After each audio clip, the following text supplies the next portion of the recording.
कब तक? लेकिन जाना जरूरी है?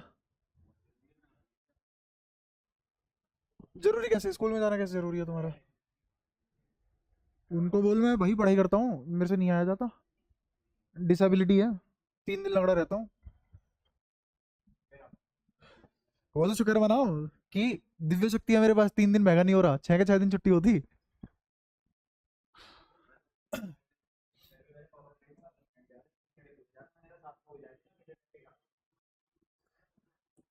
फायदा होता हो तो जाओ, नहीं फायदा होता है तो फिर कोशिश करो कि बस इतना रखो कि वो ज्यादा किल से नहीं तुमसे। अटेंडेंस का तो चलता रहता है, पता नहीं क्यों अटेंडेंस का तुम्हारे साथ इतना लफड़ा है।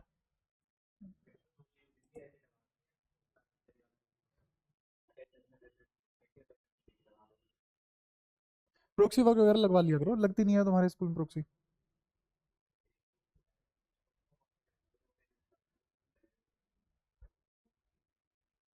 पासवर्ड पैसे लेके दे, पैसे दे के ले ले पासवर्ड, क्या दिक्कत है? हाँ, बढ़िया, बढ़िया, कोई नहीं। सेल्फ एनर्जी तुम्हारी हो चुकी थी, सेल्फ एनर्जी के बाद अब बच का गया तुम्हारा। अब तो कुछ बचा ही नहीं है, आज तुम्हारा चैप्टर खत्म हो जाएगा वो, ये वाला खत्म हो जाएगा। हाँ, एक बार जो भी मैंने कंडक्टर में पढ़ा है सब बातों को एक साथ निचोड़ के रख देता हूँ तुम्हारे सामने। ठीक है, सारी बातें इकट्ठे करके तुम्हारे सामने उड़ेल दे रहा हूँ। कंडक्टर क्या होता है? सबसे पहली बात कंडक्टर की तुम्हें ये पता होना चाहिए, कंडक्टर का रो जीरो होता है। रो क्या है? रो होता क्या है पर? Charge per unit volume, charge per unit volume. चाहे कंडक्टर सॉलिड हो चाहे होलो, उससे कोई फर्क नहीं पड़ता, चाहे शेल हो या सॉलिड हो, कोई फर्क नहीं पड़ता, दोनों के लिए ही क्या है? जीरो। ठीक है। अच्छा, जिसका रो जीरो नहीं है, पक्की बात है वो कंडक्टर तो नहीं है, वो क्या बन गया फिर? इंसुलेटर। दूसरी चीज, इनसाइड कंडक्टर इलेक्ट्रिक फील्ड किसके बराबर होता है? जीरो। तो मान लो मैंने कहा कि ये कोई कंडक्टर है, इसके अंदर हर जगह इलेक्ट्रिक फील्ड जीरो है। तो अगर इसमें हर जगह इलेक्ट्रिक फील्ड जीरो है, तो इसके सरफेस और एनीवेयर इनसाइड, एट या on surface and anywhere inside, potential कैसी हो जाएगी? सेम, मतलब कांस्टेंट, बिल्कुल सही। तो इसका मतलब इसके सरफेस पे हर जगह, यहाँ यहाँ यहाँ, इस पॉइंट पे अगर मैं बोल दूं पोटेंशियल वी है, इस पॉइंट पे कितनी है? कितनी? इस पॉइंट पे, इस पॉइंट पे, यहाँ, इस पूरे सरफेस पे कहीं भी उंगली रख दूं, पोटेंशियल कितनी मिलेगी? ऐसे सरफेस को तो इक्विपोटेंशियल सरफेस नहीं बोलते। तो हर कंडक्टर का सरफेस कैसा होता है? Equipotential surface. हर कंडक्टर का सरफेस इज इक्विपोटेंशियल सरफेस। अच्छा, हमने ये भी पढ़ा था इक्विपोटेंशियल सरफेस में तो सिर्फ और सिर्फ नॉर्मल कंपोनेंट एग्जिस्ट करता है, टेंजेंशियल कंपोनेंट एग्जिस्ट करता ही नहीं इलेक्ट्रिक फील्ड का। तो अगर इलेक्ट्रिक फील्ड लाइन निकलेगी, तो पहले तो बताओ कि सरफेस पे कितनी होगी इलेक्ट्रिक फील्ड लाइन? यहां सरफेस पे इलेक्ट्रिक फील्ड कितना होगा? Not defined. तो सरफेस पे नॉट डिफाइंड होता है, ये भी बात लिख लो। Electric field on surface of conductor is not defined. तो इसका मतलब जो भी इलेक्ट्रिक फील्ड लाइन बनेगी वो सरफेस से थोड़ा ऊपर उठ के बनेगी, और यहां से कैसे जाएगी? नॉर्मली। कैसे जाएगी? नॉर्मली। यहां जो इलेक्ट्रिक फील्ड लाइन बनेगी वो भी कैसे जाएगी? नॉर्मली। क्यों नॉर्मली? क्यों? क्योंकि सारा का सारा इलेक्ट्रिक फील्ड कहां है? नॉर्मल डायरेक्शन में। टेंजेंशियल डायरेक्शन में इलेक्ट्रिक फील्ड जीरो। अच्छा, ई नेट को अगर मुझे जोड़ना हो तो ई नेट किसके बराबर होगा? E net tangential plus normal के बराबर होगा, जिसमें से हमने बोल दिया कि ये दो साला जीरो ही है हमेशा। तो ई नेट कौन बचा? ई नेट ही क्या बना? ई नेट ही ई नॉर्मल बना। तो जो नॉर्मल डायरेक्शन में इलेक्ट्रिक फील्ड है वही नेट इलेक्ट्रिक फील्ड है। किसके लिए? कंडक्टर के लिए। ये सारी बातें गलत हो जाएंगी जैसे ही मैं यहाँ पे कंडक्टर की जगह कुछ और ले लूंगा। ये सारी बातें सिर्फ और सिर्फ कब वैलिड है? जब कंडक्टर लिया हो। अच्छा, कंडक्टर के जस्ट आउटसाइड, कंडक्टर के जस्ट आउटसाइड कितना इलेक्ट्रिक फील्ड होता है? E net just outside conductor कितना होता है वो? Sigma by epsilon not. बस सिग्मा बाय एप्सिलॉन नॉट। कहीं पूछ ले, जैसे मैंने कहा कि ये कोई महंगा महंगा सा मैंने कंडक्टर ले लिया, क्या है ये? कंडक्टर। तो बताओ इस पॉइंट पे इलेक्ट्रिक फील्ड कितना होगा? इस कंडक्टर की वजह से इस पॉइंट पे इलेक्ट्रिक फील्ड कितना होगा? Sigma by epsilon not. अब मैंने एक और काम किया, यहाँ पे प्लस क्यू चार्ज रख दिया। यहाँ पे क्या रख दिया? प्लस क्यू चार्ज रख दिया। और यहाँ पे -8 क्यू चार्ज रख दिया। सुंदर है ना? अब बताओ इस पॉइंट पे नेट इलेक्ट्रिक फील्ड क्या होगा? अब भी कितना होगा? Sigma by epsilon not. कोई फर्क नहीं पड़ता कि तुम 10 चार्ज रखो 15 चार्ज रखो, कंडक्टर के जस्ट आउटसाइड क्या होता है electric field? Sigma by epsilon not, sigma bye, कोई दिक्कत नहीं, सिग्मा बाय एप्सिलॉन या 2 एप्सिलॉन नॉट, जैसे तुम बोलो। क्यों, कहाँ से पढ़ा तुमने 2 एप्सिलॉन नॉट? हाँ, वो डिस्क की वजह से था। मैंने कहा, मैंने कब कहा यहाँ डिस्क है? हाँ हाँ हाँ, बिल्कुल बिल्कुल बिल्कुल, पर यहाँ पे तो कोई डिस्क है ही नहीं ना।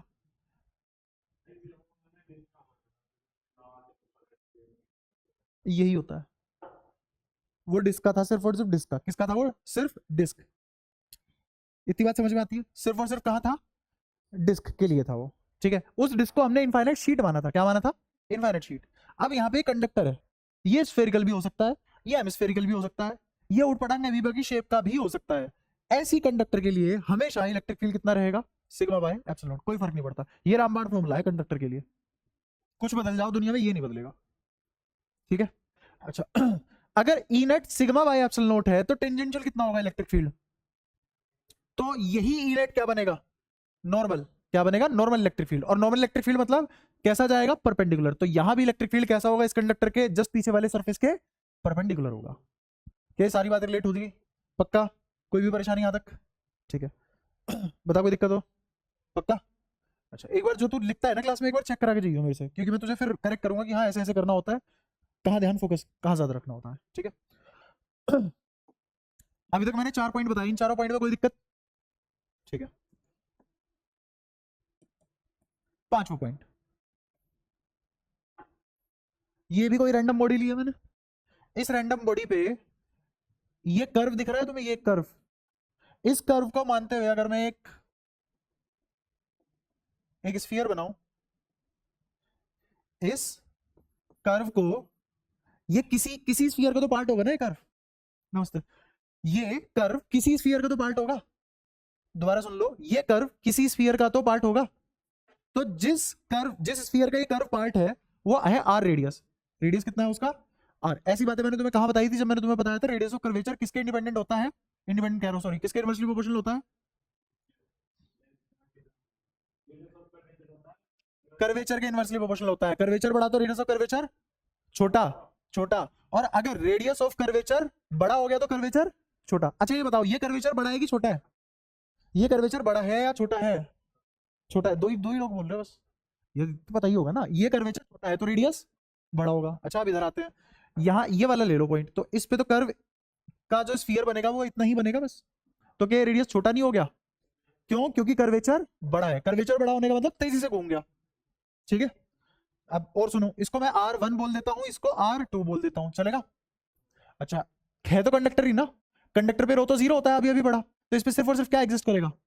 सिर्फ सिग्मा एग्जिस्ट करेगा। ठीक है, अगर इस पे सिर्फ और सिर्फ सिग्मा एग्जिस्ट कर रहा है तो मुझे बताओ इसकी पोटेंशियल क्या लिखी जाएगी? क्या इसकी पोटेंशियल लिखी जाएगी? के क्यू बाय R2 या R1? V1 लिखा गया के क्यू बाय R1। अब देखते रहना, के क्यू को लिखा जा सकता है सिग्मा इंटू एरिया। एरिया कितना है? 4 पाई R1 का स्क्वायर। तो R1 से R1 कट गया, तो कितना आ गया मेरा? V1 आ गया के सिग्मा 4 पाई R1। सबको चमक गया? बताओ कोई दिक्कत? ठीक है ऐसे ही अगर मुझे निकालना हो V2, तो क्या V2 पूरा करके दिखाऊं या ये आ जाएगा डायरेक्ट? आ जाएगा। अब मेरे को बताओ, ये पूरा का पूरा खुद कंडक्टर है, ये पूरा का पूरा खुद कंडक्टर है। अगर खुद कंडक्टर है तो इसका सरफेस कैसा होगा? इक्विपोटेंशियल। कैसा सरफेस होगा? Equipotential surface. अगर ये सरफेस इक्विपोटेंशियल सरफेस है तो दोनों पोटेंशियल बराबर होंगी, दोनों पोटेंशियल बराबर होंगी। तो V1 बराबर V2, V1 बराबर V2 करते ही देखो, ये पूरा और ये पूरा कट गया। इसमें से एक चीज नहीं कटेगी जिस पे मैंने ध्यान नहीं दिया, क्योंकि इसका सरफेस ज्यादा है, इसका सरफेस कम है। तो इसके सिग्मा भी अलग अलग होंगे। इस पे जो चार्ज डेंसिटी होगी सिग्मा 1, इस पे जो चार्ज डेंसिटी होगी सिग्मा 2। तो यहाँ जाएगा सिग्मा 2 और यहाँ जाएगा सिग्मा 1। के 4 पाई कट जाएंगे। तो V1 बराबर V2 से क्या आ गया मेरा? सिग्मा 1 R1 बराबर सिग्मा 2 R2। ये पांचवी बात है, ये है जरूरी बात। ये कौन सी बात है? पांचवी बात। ठीक है, product of charge density and radius of curvature is constant. ऐसी तुमने फ्लूइड मैकेनिक्स में 11th क्लास में कुछ कुछ ऐसी चीजें पढ़ी थी। Equation of continuity A1 V1 बराबर A2 V2। ऐसी ये क्या है? सिग्मा 1 R1 बराबर सिग्मा 2 R2। यहां तक कोई दिक्कत? हाँ बता।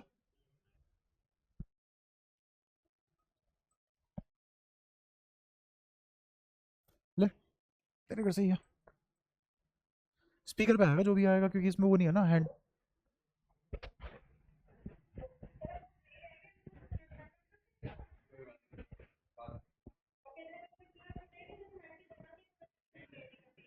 कोई नहीं, मैं करवा दूंगा, कॉल करवा दूंगा, मैं करवा दूंगा कॉल।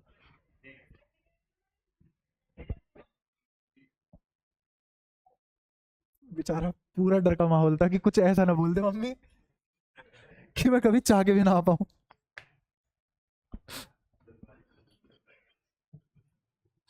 कोई नहीं, कोई नहीं।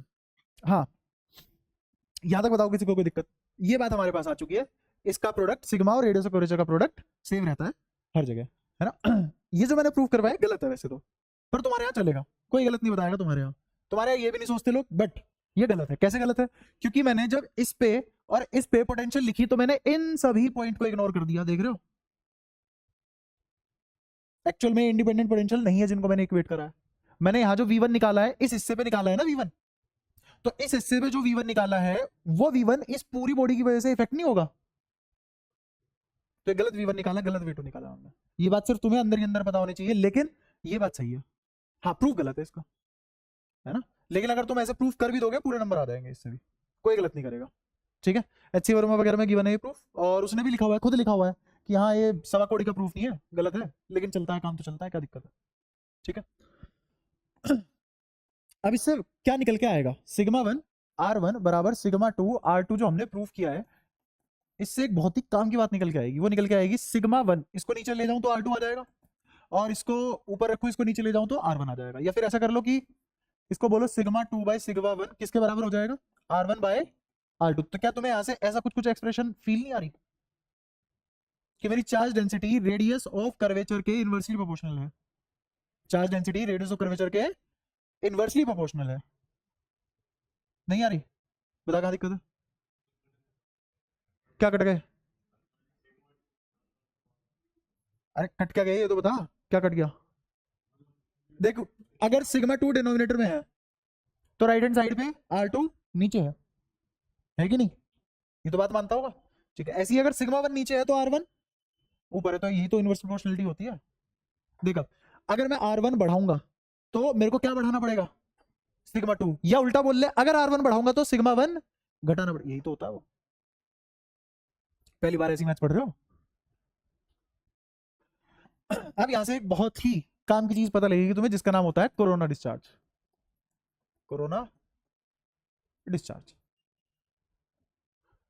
ठीक है। ये ऐसे नहीं है कि कोरोना के बाद ये नाम आया, बहुत पहले से ये नाम, कोरोना बाद में आया था इसके। तो कोरोना डिस्चार्ज में क्या होता है? ये बोलता है कि शार्प एजेस पे चार्ज लीक करता है, शार्प एजेस पे चार्ज लीक करता है। अब मैं प्रैक्टिकली तुम्हें रिलेट करवाता हूँ। जैसे कभी तुम्हें फ्रिज का कोना छुआ हो तो करंट आता है उसमें, या स्टेबलाइजर का कोना छुआ हो उसमें करंट आता है। किसी भी शार्प एज को छुआ हो और उसमें कहीं करंट नहीं आता, लेकिन उस शार्प एज पे करंट आ जाता है कभी कभी।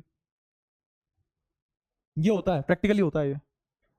ठीक है, तो होता क्या है, जैसे मान लो मैंने कोई ऐसी एवोकाडो टाइप बॉडी ली, है ना, क्या ये शार्प एज नहीं है? इसका रेडियस ऑफ कर्वेचर क्या ऑलमोस्ट जीरो को अप्रोच नहीं कर रहा इस कोने का? तो क्या इसकी चार्ज डेंसिटी इंफिनिटी को अप्रोच नहीं करेगी, है ना? तो क्या इस पे चार्ज ज्यादा एक्यूमुलेट नहीं होगा? चार्ज बहुत ज्यादा एक्यूमुलेट नहीं हो जाएगा? तो अगर इस बॉडी पे पहले यूनिफॉर्मली चार्ज डिस्ट्रीब्यूशन थी, अब वो कैसी हो जाएगी? यहां बहुत ज्यादा इकट्ठी हो जाएगी, यहां जाएगा बहुत सारा चार्ज। समझ पा रहे हो? ऐसे करके। और बाकी जैसे जैसे पीछे जाओगे वैसे वैसे चार्ज कम फैलेगा, वैसे वैसे चार्ज।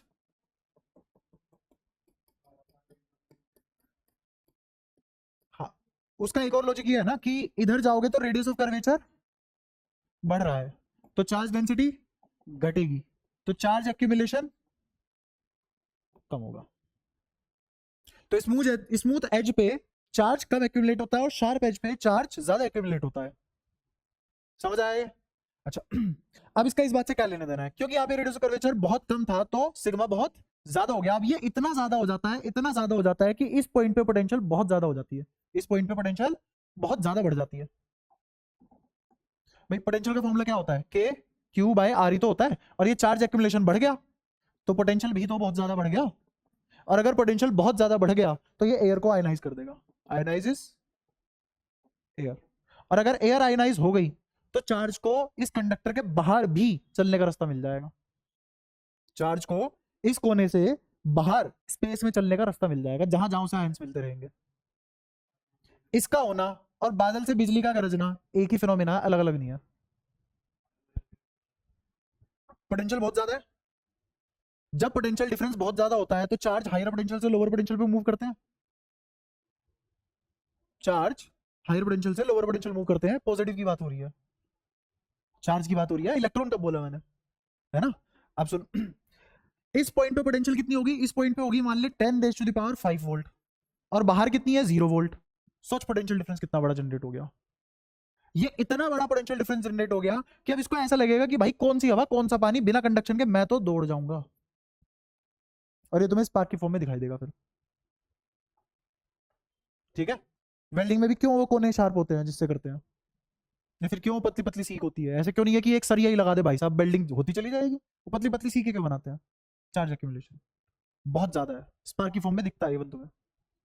क्यों, क्योंकि वो पोटेंशियल डिफरेंस बहुत ज्यादा जनरेट कर रखा है उसने। क्यों उसके पास इतनी बड़ी मशीन होती है, और क्यों इनके प्लग बहुत ज्यादा पावरफुल होते हैं, क्योंकि पोटेंशियल डिफरेंस बहुत बड़ा है। चार्ज का फ्लो का रेट बहुत ज्यादा होगा, इतना ज्यादा कि वो आंखों से विजिबल इफेक्ट आएगा तुम्हें। ऐसी बादलों में होता है। बादलों में क्या होता है, बादलों में चार्ज एक्यूमुलेशन हो जाता है यहाँ, और जब बादल टकराते हैं तो ये बादल बहुत शार्प फॉर्म ले लेते हैं। ऐसे हो जाते हैं कि जैसे यहाँ बहुत पतला सा हो गया बादल, और इधर फैल के बहुत बड़ा सा हो गया जब ये टकराते हैं। तो यहाँ पे चार्ज एक्यूमुलेशन बहुत ज्यादा हो जाएगी। ठीक है, बेसिकली इस लाइन पे नहीं होगी, वो तो कर्व से मतलब है कि अगर बादल ने कोई ऐसी शेप ले ली टकराने के बाद, कि ये बादल टकराने के बाद ऐसा हो गया, ऐसा हो गया, तो यहाँ चार्ज एक्यूमुलेशन बहुत ज्यादा होगी। अब जहां जहां से मॉइस्चर और आयंस मिलेंगे, ये चार्ज वहां वहां फ्लो कर जाएगा, जो तुम्हें ऐसे बिजली की फॉर्म में उल्टा सीधा पैटर्न में दिखाई देता है। ये किसकी वजह से हो रहा है, इसी की वजह से हो रहा है। At sharp edges, charge accumulation is more. If charge accumulation is more, potential is very high. If potential difference is so much that air itself will ionize. तो अगर एयर ही आयनाइज हो गई तो अब एयर क्या कंडक्टर क्या insulator charge flow करेगा, रास्ता मिल गया उसे बहने का। अब वो बहने का रास्ता रेंडम है, इसीलिए बिजली अलग अलग डिजाइन में कड़कती है। ठीक है, क्लियर है सारी बातें, यहाँ तक कोई परेशानी। ये थी सारी कंडक्टर की बातें। ये मैंने 5 बातें तुम्हारे सामने कंडक्टर की समअप कर दी। ठीक है, अलग से तुम्हें कंडक्टर पढ़ाएगा, बाकी हम टुकड़े तोड़ तोड़ के हर जगह पढ़ चुके थे। इसमें से इस वाली बात को छोड़ के हमने कोई नई बात नहीं पढ़ी है, सारी पढ़ चुके थे इससे पहले। अच्छा, अब एक और चीज है इसमें, electrostatic pressure. Electrostatic pressure rarely कोई पूछेगा तुमसे, ये कभी कॉम्पिटिटिव एग्जाम में तो पूछ लेते हैं, यहाँ तुमसे रेयरली कोई पूछेगा। बट नन्हे फूल वालों का पेपर है, तुम्हें पढ़ा दूंगा फिर भी एक बार को, है ना, ताकि सेफ रहो तुम। इलेक्ट्रोस्टैटिक प्रेशर में क्या होता है, धीरे धीरे समझना।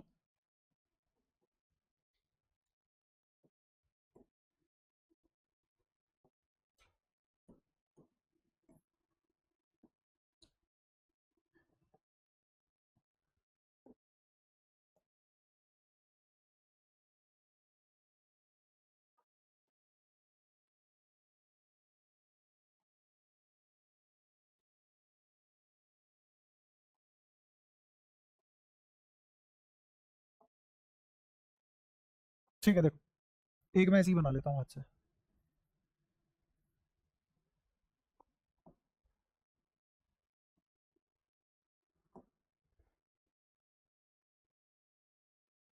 ऐसे मैंने 2 स्फीयर लिए तुम्हें कुछ बात समझाने के लिए।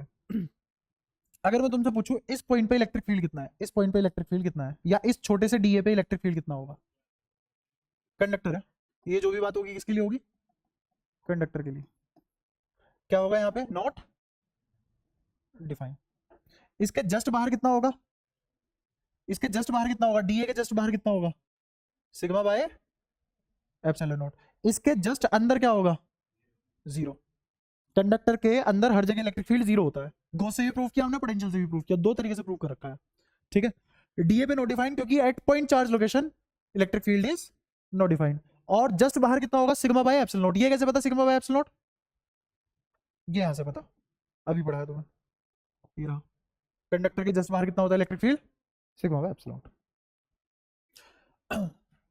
अब ये पूरा क्लोज नहीं है, ये शेल है जो पूरी की पूरी क्लोज नहीं है, इसमें यहाँ पे एक हल्का सा ओपनिंग है। अब ये हवा में एक डीए एरिया लिया, ये कोई मेटल कंडक्टर नहीं है, ये क्या है, एक इमेजिनरी डीए एरिया, एक इमेजिनरी डीए एरिया। अच्छा इसके जस्ट बाहर बताओ कितना इलेक्ट्रिक फील्ड होगा, सिग्मा बाय एप्सिलॉन नॉट। इस पॉइंट पे कितना इलेक्ट्रिक फील्ड होगा, इस पॉइंट पे कितना इलेक्ट्रिक फील्ड होगा, 2 k लैम्डा बाय आर। अब मैं समझाता हूँ एक और चीज, सुनना ध्यान से एक बात बताओ, अगर तुमने ये आंसर किया है इसके जस्ट बाहर सिग्मा बाय एप्सिलॉन नॉट होगा, तो सुनना यहीं पे गलती थी। अब एक बार मैं तुम्हें दोबारा से सारी चीजें बताता हूँ ताकि तुम सही से ऑब्जर्व कर पाओ। ये तो समझ में आया ना, not defined sigma by epsilon not 0, opening आ गई। इस ओपनिंग में तुमने कितना एरिया गायब किया, यही वाला डीए तो गायब किया वहां से, यहाँ पे डीए था और यहाँ पे डीए मिसिंग है, यहाँ पे डीए मिसिंग है, ठीक है। अच्छा अब सुनना ध्यान से एक और चीज, अगर मैं इस पॉइंट की बात करूं, सिर्फ इस पॉइंट की, तो इस पॉइंट पे मैं नॉट डिफाइंड तो नहीं बोल सकता, ये तो बात गारंटी है, इस पॉइंट पे नॉट डिफाइंड नहीं बोला जा सकता, ठीक है। और सुनते रहना, मान लो इस पे पॉजिटिव चार्ज फैला हुआ है, ऐसे करके पॉजिटिव चार्ज फैला हुआ है, और किस हिसाब से, सिग्मा के हिसाब से, किस हिसाब से फैला हुआ है, सिग्मा के हिसाब से फैला हुआ है, ठीक है। तो अगर तुम असलियत में देखो तो इस पॉइंट पे जो इलेक्ट्रिक फील्ड आएगा वो इस side sigma bye 2 epsilon not आएगा, सिग्मा बाय 2 एप्सिलॉन नॉट। अब प्रूफ करवाता हूं कैसे, ऐसे ही लिख दिया मजा नहीं आया, पर प्रूफ करेंगे, इसको प्रूफ भी करेंगे। प्रूफ कैसे करेंगे देखना, अगर यहां पे इसका डीए वापस कर दूं तो कितना आ जाएगा, सिग्मा बाय एप्सिलॉन नॉट, कितना आ जाएगा, सिग्मा बाय एप्सिलॉन नॉट आ जाएगा, ठीक है। अगर मैं यहां पे सिग्मा बाय 2 एप्सिलॉन नॉट मान लूं, और ये डीए का जो इस डीए पे था वो टोटल कितना था, सिग्मा बाय एप्सिलॉन नॉट, इसको हटा दिया तो कितना बचा, sigma bye 2 epsilon not, sigma bye 2 epsilon not. अगर ये डीए वापस लगा दिया जाए तो वो डीए खुद कितना इलेक्ट्रिक फील्ड बनाएगा, सिग्मा बाय 2 एप्सिलॉन नॉट बनाएगा, कौन, अगर डीए लगा देता।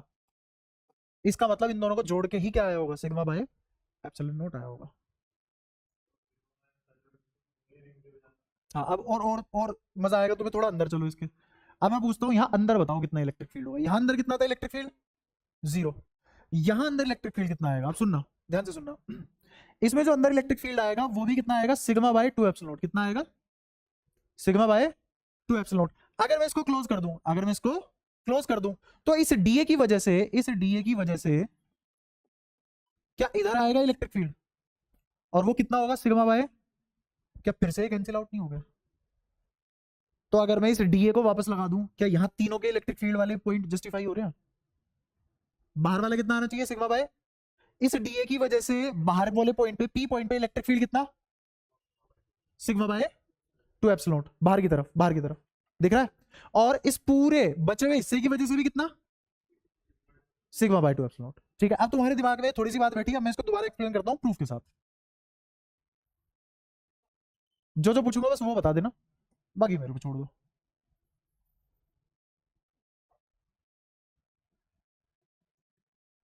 ये कोई डीए नाम का एरिया है, इससे पी दूर, पी पॉइंट कितना पास है, ये वाली दूरी लगभग कितनी है, 0 को अप्रोच कर रही है, तो पी के लिए डीए एरिया कैसा होगा, पी के लिए डीए कैसा होगा, इनफाइनाइट, तो 4p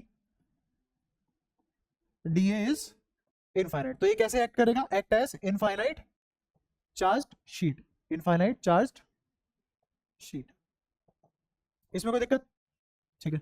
तो मेरे को क्या इलेक्ट्रिक फील्ड बता दोगे इस डीए की वजह से पी पे कहाँ आएगा, क्या इस डायरेक्शन में आएगा, और कितना आएगा, सिग्मा बाय 2 एप्सिलॉन नॉट, क्योंकि डिस्क की वजह से तो सिग्मा बाय 2 एप्सिलॉन नॉट ही होता है, बताओ कोई दिक्कत, अब कोई दिक्कत, ठीक है।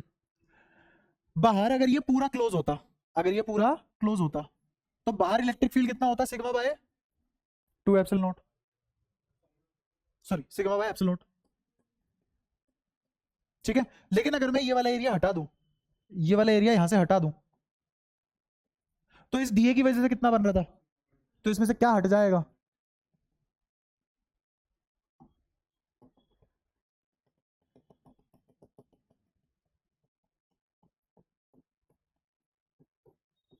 इसके रिमूव होने की वजह से क्या घटा दिया इसमें से, तो कितना आया आंसर, क्या आप समझ पाए मैंने क्यों लिखा था यहाँ सिग्मा बाय 2 एप्सिलॉन नॉट, हो गया प्रूफ, ठीक है।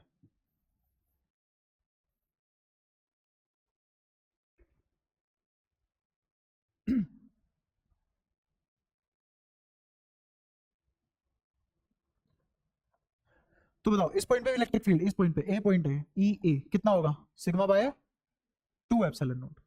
अच्छा अंदर कितना होगा, और डायरेक्शन भी बताना उसकी, बाहर की तरफ, इसको बोला ई बी, और कितना आएगा ये सिग्मा बाय 2 एप्सिलॉन नॉट। क्योंकि इसमें जो डी होता है वो इस साइड इलेक्ट्रिक फील्ड पैदा करता, कितना सिग्मा बाय 2 एप्सिलॉन नॉट।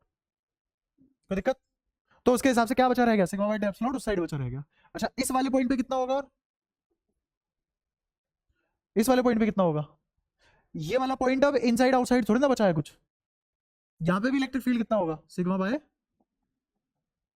क्योंकि अब पॉइंट चार्ज लोकेशन तो है नहीं है, खाली जगह है वो, है ना। तो ये पॉइंट है कौन सा, ये पॉइंट है सी, तो सी पॉइंट पे कितना आ गया सिग्मा बाय 2 एप्सिलॉन नॉट। अच्छा इस पॉइंट पे कितना होगा सिग्मा बाय 2, इस पॉइंट पे कितना होगा, क्या आप समझ पाए यहाँ पे भी क्यों होगा सिग्मा बाय 2 एप्सिलॉन नॉट। अब बताओ इसमें से जो भी मैंने समझाया क्या बात थी जो समझ में नहीं आई, पूछ सकते हो आराम से। हाँ डी एरिया, अच्छा यहाँ तो भी फर्क नहीं पड़ेगा, हाँ इसको ऐसे घुमा ले, रुक ऐसे कर सकते हैं इसको बिल्कुल,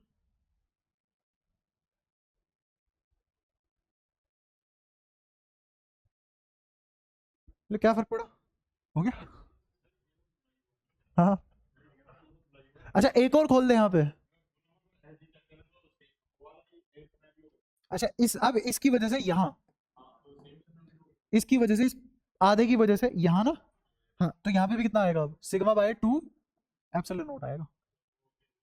हाँ क्योंकि एक अकेला डी कितना खा रहा है 2 एप्सिलॉन नॉट, अब वो खा चुका परमानेंट उतना, ठीक है। अब वो डी तू यहाँ से उड़ा, यहाँ से उड़ा, यहाँ से उड़ा, उससे कोई फर्क नहीं पड़ता, लेकिन अब पूरे पे कितना बच गया electric field sigma bye 2 epsilon not. अच्छा अब इस पॉइंट पे कितना होगा इलेक्ट्रिक फील्ड, जीरो या नॉट डिफाइंड, या sigma bye 2 epsilon not not defined, कितना होगा नॉट डिफाइंड, सिर्फ ओपनिंग एरिया में आएगा वो सेम, और अंदर कितना होगा सिग्मा बाय 2 एप्सिलॉन नॉट।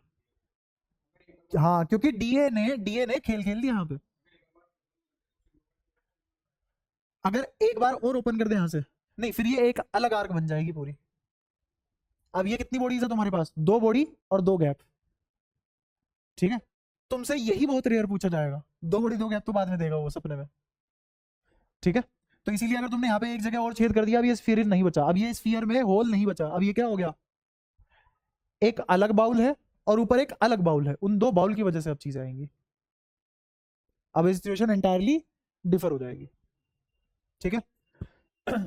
ऐसे मानो कि एक तो होता है कि तुमने कोई कटोरी है या फिर कोई बॉल है, फुटबॉल है, उसमें छेद कर दिया, एक तो वो है, एक है तुमने फुटबॉल को डिकैपिवेट कर दिया, काट ही दिया पूरा, अब उसके 2 हिस्से हैं, है ना। तो अगर तुम दूसरी जगह छेद कर दोगे तो वैसे वाला इफेक्ट आएगा तुम्हारा, ठीक है। वैसे इसको और अच्छे से कराना चाहिए तो गॉस लॉ से करना चाहिए, कि एक ऐसा सिलेंडर मान लो जिसमें बीच में आता हो पॉइंट, लेकिन वो तुम्हारे लिए फिलहाल बहुत कॉम्प्लिकेटेड हो जाएगा, इसलिए मैंने इस लेसन में करा दिया, ताकि तुम आसानी से इस डीए के हिसाब से खेल जाओ चीजें, ठीक है। क्या आप सारी बातें तुम्हें समझ में आती है, पक्का, ठीक है। अब हम क्या निकालने वाले थे, इलेक्ट्रोस्टैटिक प्रेशर कंडक्टर के लिए, है ना। प्रेशर होता है force per unit area, force per unit area ये होता है pressure, pressure is force upon, या फिर ऐसे लिख लो नॉर्मल एरिया, एरिया कौन से वाला, नॉर्मल, किसके नॉर्मल, फोर्स के नॉर्मल, ये होता है प्रेशर का फॉर्मूला, ठीक है। अब फिर से वही एक स्फीयर बनाया मैंने,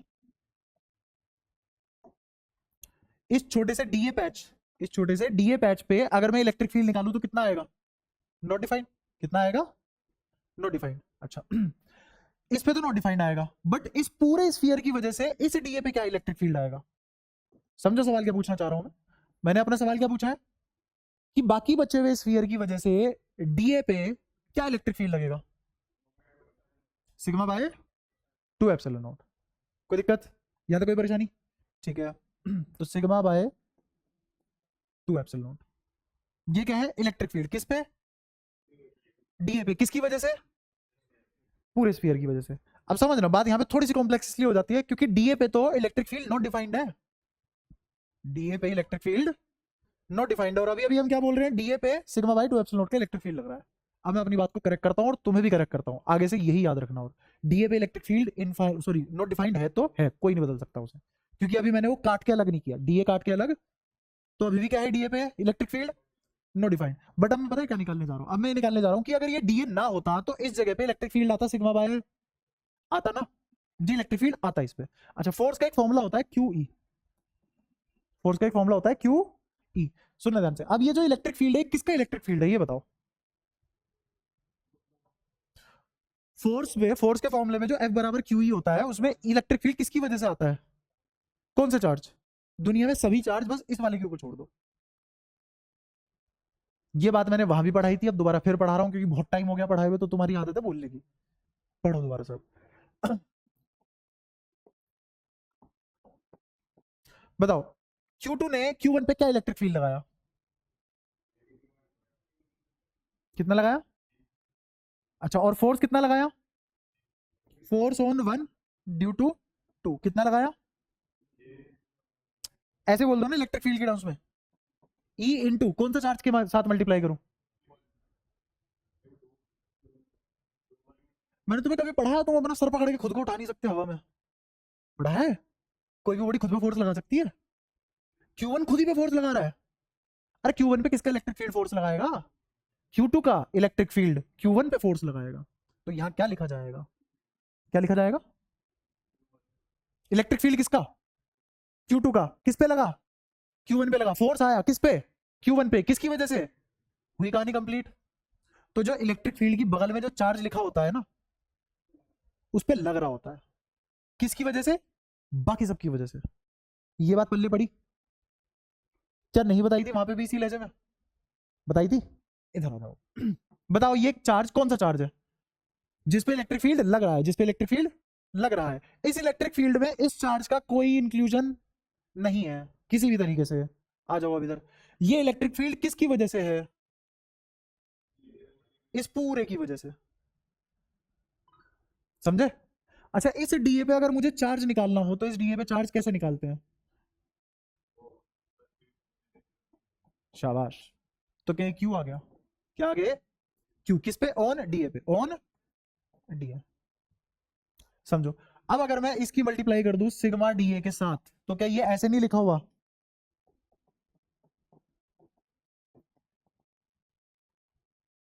अब पढ़ के बताओगे इसे, यहां से लेके, सुनते रहना, यहां से लेके, देखते जाओ, यहां से लेके यहां तक जो भी है चार्ज उसकी वजह से इस डीए पे क्या इलेक्ट्रिक फील्ड है, ये रहा, चार्ज मैंने लिया ही नहीं, किस पे है ये इलेक्ट्रिक फील्ड, इस वाले चार्ज पे, तो क्या आ गया फोर्स। तो मैंने क्या निकाला, बाकी बचा हुआ स्फीयर इस डीए पे क्या फोर्स लगा रहा है।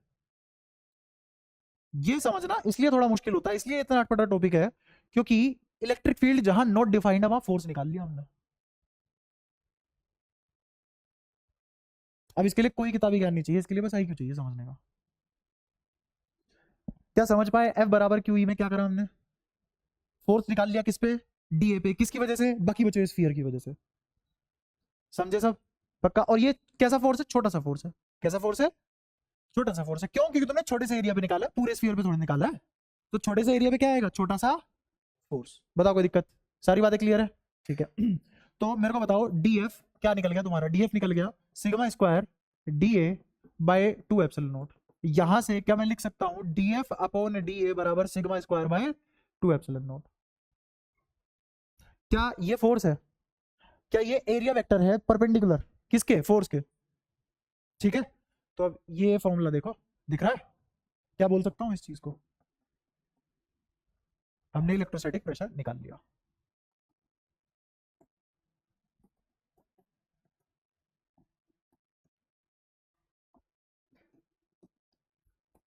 समझे, मजा आया।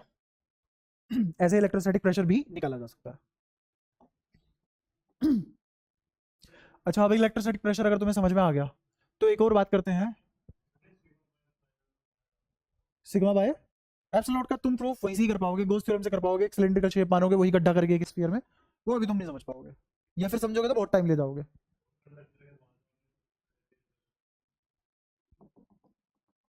ये बताया, अरे यही तो कह रहा हूँ भाई, इसकी डेरिवेशन मांग रहा है ना तू, तो वही तो नहीं दे रहा मैं, क्योंकि जो मैं दे रहा हूँ उतना तो सीखो पहले तमीज में, वरना इतना सब कुछ हो जाएगा तुम्हारे पास फिर दिक्कत आ जाएगी तुम्हें।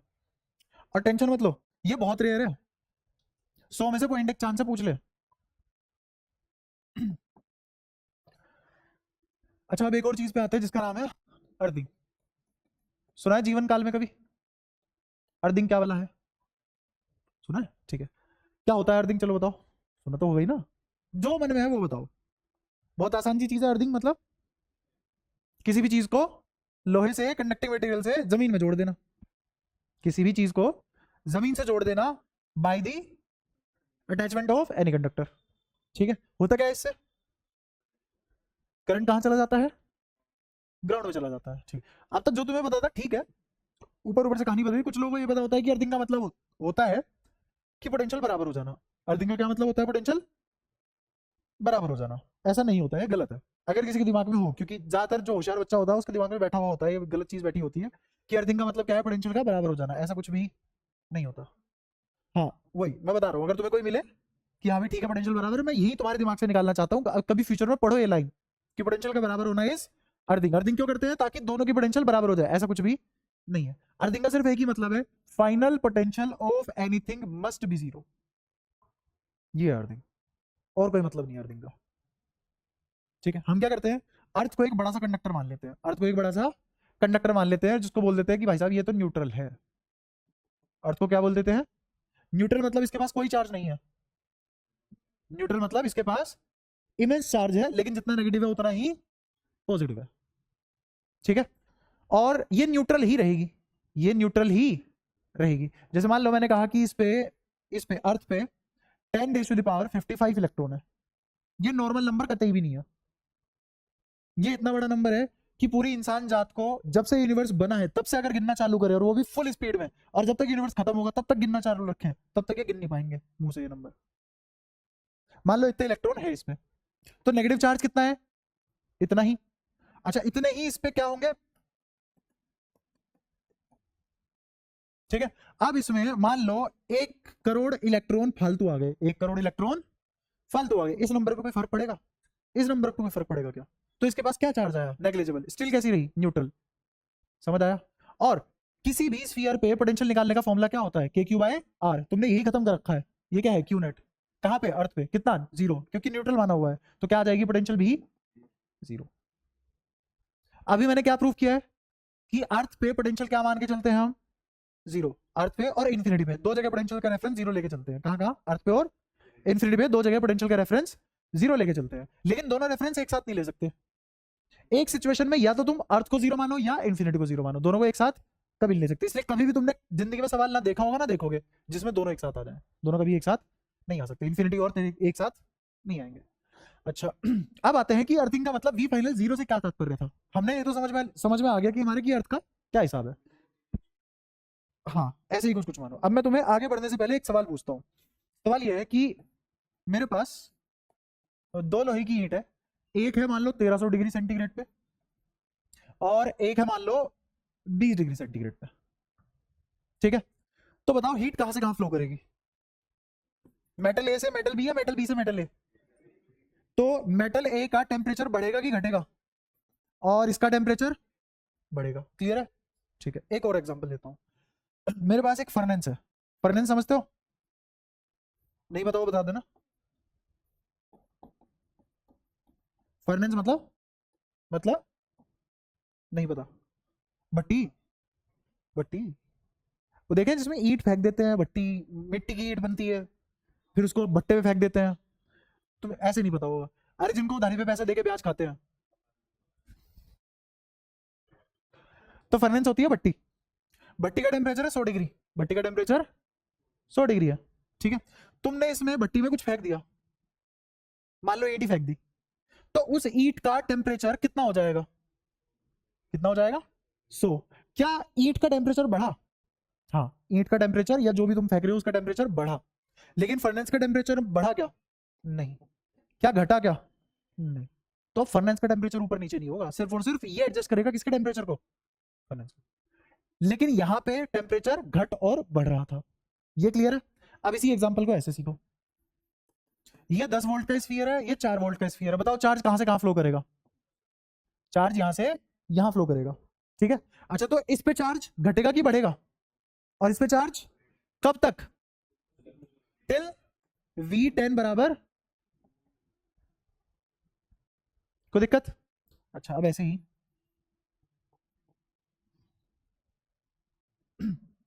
इसको बताओ, मैंने मान लो ले लिया 100 वोल्ट ले लिया, अब बताओ चार्ज कहाँ से कहाँ फ्लो करेगा? 100 से, और इसका कांस्टेंट है, क्या है इसका? कांस्टेंट है मतलब फिक्स्ड है, क्या है इसका? फिक्स्ड है। पोटेंशियल कितना है? 0 वोल्ट। क्या? हाँ पॉजिटिव चार्ज तो फ्लो करता है ना, क्लियर है? जब भी हम चार्ज फ्लो की बात करते हैं तो किसकी बात करते हैं? पॉजिटिव की। कन्वेंशन है ये। असलियत में फ्लो कौन करता है? इलेक्ट्रॉन। उस इलेक्ट्रॉन की कमी के बहने को क्या बोलते हैं? पॉजिटिव चार्ज का बहना। असलियत में कोई पॉजिटिव चार्ज नहीं बहता, बहते कौन है? इलेक्ट्रॉन। क्यों? क्योंकि इलेक्ट्रॉन लूजली बाउंडेड होते हैं।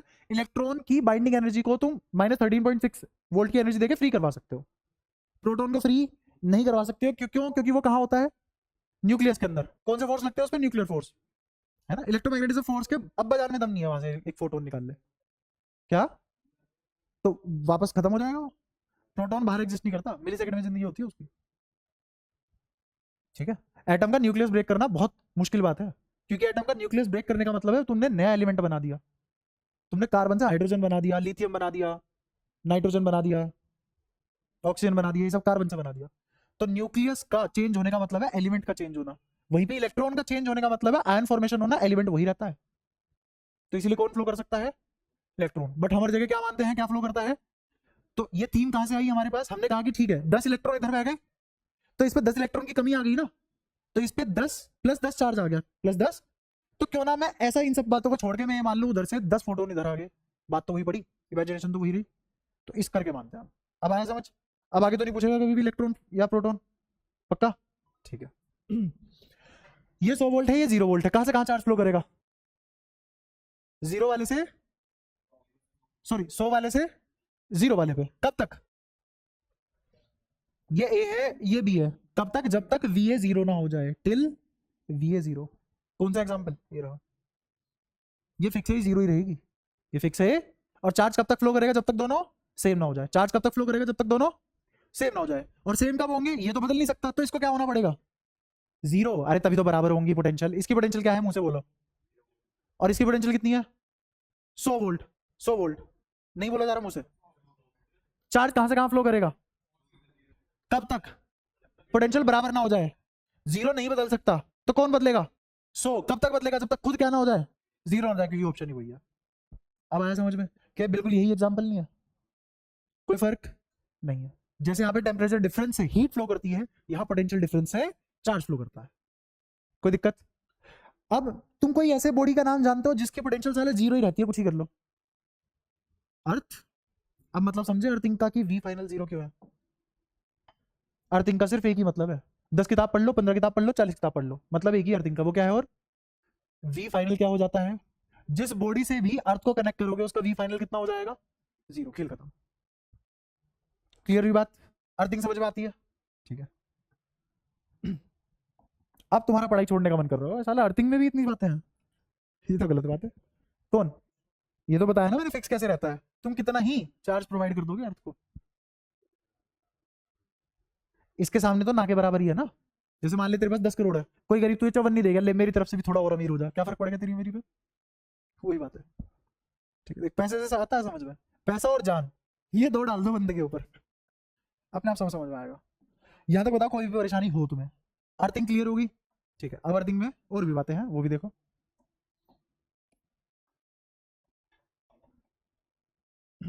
अर्थिंग का सिंबल होता है ये जो भी बनाऊंगा, ये अर्थिंग का सिंबल है। ये किसका सिंबल है? हाँ ये होता है अर्थिंग का सिंबल। ऐसे एक सबसे बड़ा डंडा, फिर उससे छोटा, फिर उससे छोटा, ठीक है? जैसे वाईफाई में नहीं होता, बस में घुमावदार डंडे होते हैं, इन डंडों को पलटो और सीधा कर दो, अर्थिंग आ गई। और यही कॉन्सेप्ट है ये बनाने का। यहाँ पे अर्थिंग हो रही है, यहाँ पे कोई सोर्स है जहां से सिग्नल निकल रहे हैं, ठीक है? खैर वो फालतू बात है, यहाँ सीखो तुम। अब अर्थिंग का मतलब ये होता है कि चार्ज हमेशा बॉडी से अर्थ में फ्लो करेंगे, क्या यही मतलब होता है? चार्ज हमेशा बॉडी से अर्थ में फ्लो करते हैं क्या? ऐसा कोई जरूरी नहीं है। मैं कह रहा हूं मान लो ये -100 वोल्ट पे है, अब बताओ, तो चार्ज अर्थ से बॉडी में भी फ्लो कर सकते हैं, बॉडी से अर्थ में भी फ्लो कर सकते हैं, कब तक फ्लो करेंगे? जब तक, हाँ वी फाइनल। तो इसीलिए तुम समझ रहे हो, मैंने सिर्फ एक ही कॉन्सेप्ट बताया अर्थिंग का, उसके अलावा एक लाइन नहीं बोल रहा मैं, सब इससे ही होगा। बड़े से बड़ा जे एडवांस का भी सवाल इसी कॉन्सेप्ट हो जाएगा अर्थिंग का। तुम्हें बस क्या पता होना चाहिए, हाँ, भटकना नहीं है, कुछ भी गुमराह कर ले कोई तुम्हें, लेकिन अर्थिंग का सिर्फ एक ही मतलब है, और वो मतलब क्या है, चाहे चार्ज अर्थ से बॉडी में फ्लो करे या बॉडी से अर्थ में फ्लो करे, इवेंचुअली बॉडी की फाइनल पोटेंशियल क्या होने वाली है, बस ये मतलब अर्थिंग का। क्या आप सीख गए अर्थिंग अच्छे से? ठीक है। अब मान लो मैं कहता हूं कि इस पे चार्ज क्यू था, कितना चार्ज था, क्यू, तो कितना चार्ज अर्थ में फ्लो कर जाएगा, कितना चार्ज अर्थ में फ्लो करेगा, ये सवाल है मेरा। Find the magnitude of charge that will be flown into earth, या फिर that have been flown into earth. अब सुनना ध्यान से, इस पे इस पे मान लो क्यू में से कितना चार्ज निकल गया, क्यू नोट निकल गया, तो बचा कितना, क्यू माइनस क्यू नोट, और अर्थ में कितना गया, क्यू नोट, तभी तो वहां क्यू माइनस क्यू नोट हुआ, इसमें कोई दिक्कत नहीं है। अच्छा, इसकी पोटेंशियल निकालो, फाइनल पोटेंशियल कितनी होगी इसकी, वी फाइनल के Q minus q note divided by, मान लो आर रेडियस की बॉडी थी तो कितना आ गया नीचे, आर, बराबर क्या करूं बोलो, फाइनल पोटेंशियल है, क्या रख दूं इसको, जीरो, यही अर्थिंग का कॉन्सेप्ट। तो अगर इसको जीरो रख दिया, सब जीरो होने के बाद क्यू बराबर क्या आ जाएगा, इसका मतलब सारा चार्ज फ्लो करेगा, इसका मतलब सारा चार्ज, तो कितना चार्ज फ्लो करेगा, और इस पे कितना चार्ज बचा, क्या सारी बातें समझ आई? अब कुछ लोग इसको कॉन्सेप्ट बनाते हैं, ये कॉन्सेप्ट नहीं है, क्या हमेशा ऐसा होगा, नहीं। कोई एग्जांपल दे सकता है जिसमें ऐसा ना हो, क्योंकि हमेशा मैं तो इसकी पोटेंशियल फाइनल जीरो करूंगा, और जो भी यहाँ पे आएगा वो जीरो के बराबर होगा, बराबर ही आएगा हमेशा। क्या कोई मुझे ऐसा एग्जांपल बता सकता है जिसमें सारा का सारा चार्ज अर्थ में फ्लो ना करे, इसको माइनस क्यू ले ले, चलो एक और देख लेते हैं, ये रहा स्फीयर, इस पे माइनस क्यू लिया, इसमें से कितना चार्ज चला गया, क्यू नोट, तो यहाँ कितना एंटर कर गया, q naught, k minus q naught by radius r बराबर क्या रख दोगे, जीरो, क्यों, क्योंकि ये क्या है, वी फाइनल जीरो हो जाता है, तो क्या आ गया फिर से, और बताओ कैसे, माइनस कॉमन नहीं लेगा, माइनस इसलिए कॉमन लेना पड़ेगा वरना तू बोल देगा एक पॉजिटिव क्वांटिटी नेगेटिव क्वांटिटी के बराबर आ गई, ये कैसे पॉसिबल है, समझा? इसलिए मैथ का थोड़ा थोड़ा ज्ञान अनिवार्य है, मैथ नहीं बोलनी फिजिक्स करते टाइम। बताओ यहाँ तक कोई दिक्कत नहीं सोच पा रहे, आओ थोड़ी सी और कॉम्प्लेक्स बातें करें इस बारे में, और तुम्हारी फायदे की हो, ऐसा नहीं है मेरे कोई फायदे की होंगी।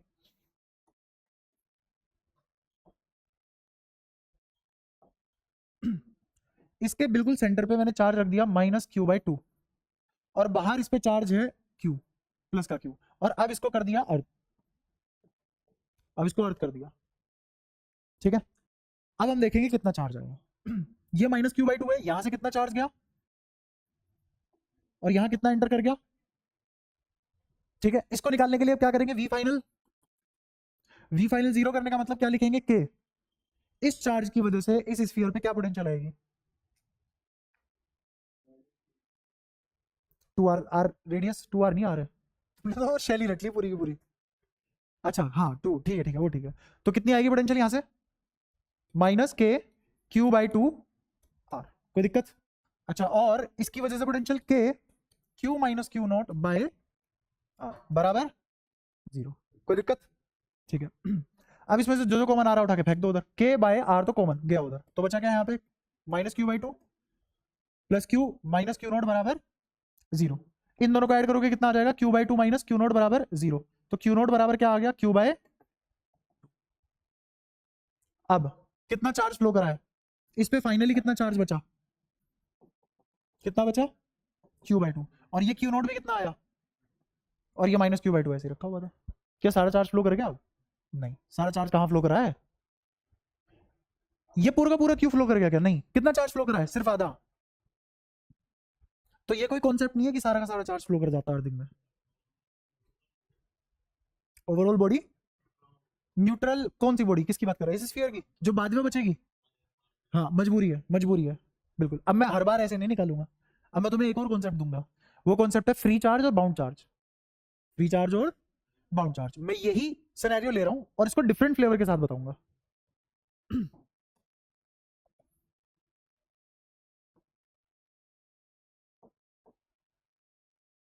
बुझ जा,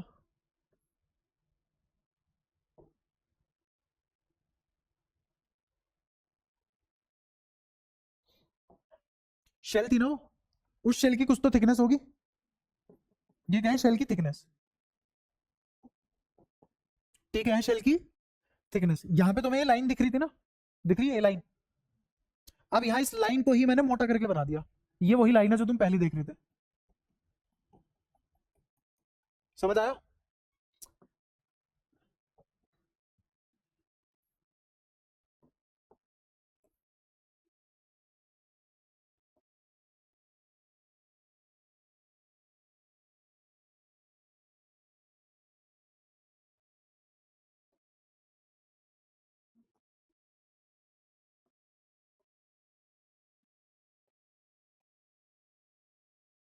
ओ देखो, अंदर सेंटर पे कितना चार्ज था और इस पूरे पे कितना चार्ज था? क्यू। ये बात समझ में आई?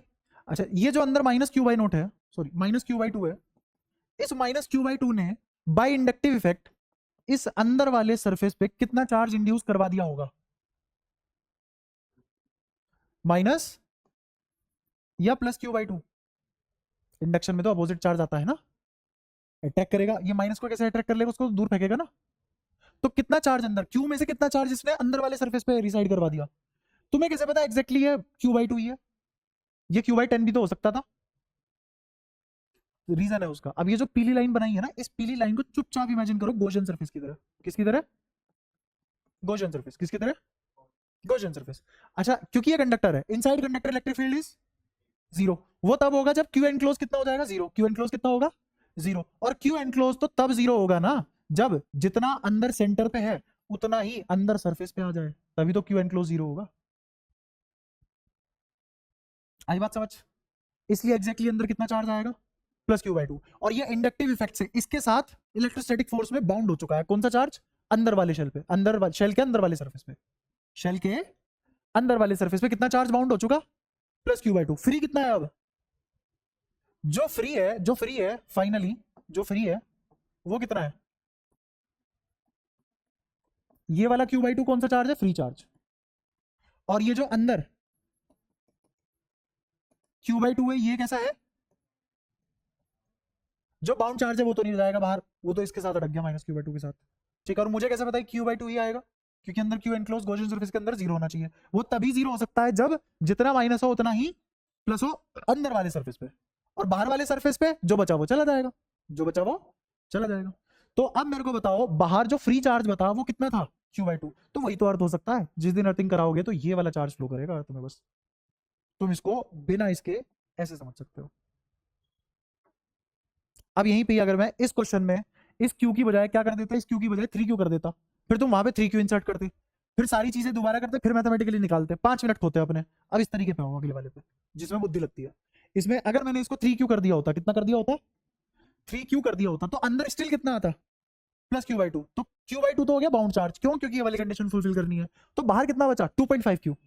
तो कितना चार्ज फ्लो करेगा अर्थ में? 2.5 क्यू, मतलब 5/2 क्यू। तो इसकी वजह से यहां अर्थ में कितना फ्लो कर जाएगा? 5/2 क्यू। क्या सारी बातें क्लियर हुई? इसलिए कॉन्सेप्ट को ना इस गहराई, इस कदर तक समझना जरूरी है कि तुम्हें कोई भी सवाल दे दो तुम बहुत इजीली कर पाओ। अगर तुम यहीं अटके रहते तो तुम इसकी प्रैक्टिस करते और तुम सोचते कि यार क्वेश्चन मिल जाए हमें ऐसे ऐसे 6-7 बच्चों वाले। अब तुम्हें कि हाँ कुछ भी दे दे, अपने आप को कॉन्फिडेंस है कि हम कर ही लेंगे। हमें बताया बाउंड चार्ज और फ्री चार्ज कितना है, गॉसियन चार्ज एनक्लोज लगाओ, खत्म करो। क्लियर है सारी बातें? पक्का? अब मैं तुम्हारी थोड़ी सी कैपेसिटी की प्रिपरेशन करा रहा हूँ। पढ़ाना तो मुझे ही है ना आगे चल के।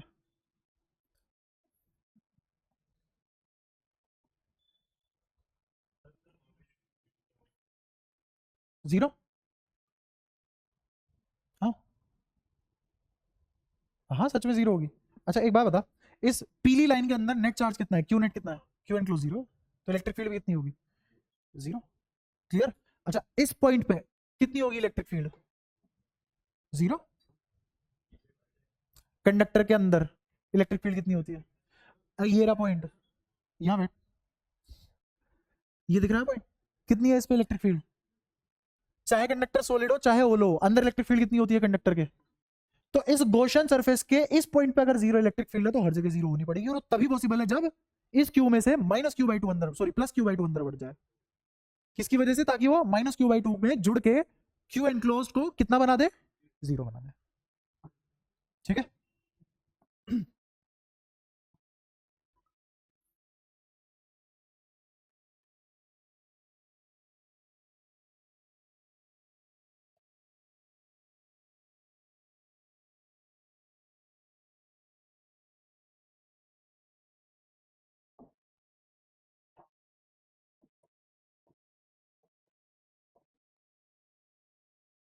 अगर मैं इसको अर्थ कर दूं, अगर मैं इसकी अर्थिंग कर दूं, या फिर एक काम करो और अच्छे से देता हूं ये क्वेश्चन। इसको मैंने बोला surface 1, surface 2, surface 3, surface 4, surface 5, surface 6, समझ आया। इस शेल का अंदर वाला सरफेस 1, इसी शेल का बाहर वाला सरफेस 2, बाहर वाली शेल का अंदर वाला सरफेस सरफेस 3, बाहर वाली शेल का बाहर वाला सरफेस, और सबसे बाहर वाली का ऐसे ही। क्लियर है, समझ आया, चल क्या रहा है। अब वो कह रहा है क्वेश्चन में कि इन सभी सरफेस पे चार्ज कॉन्फ़िगरेशन निकालो।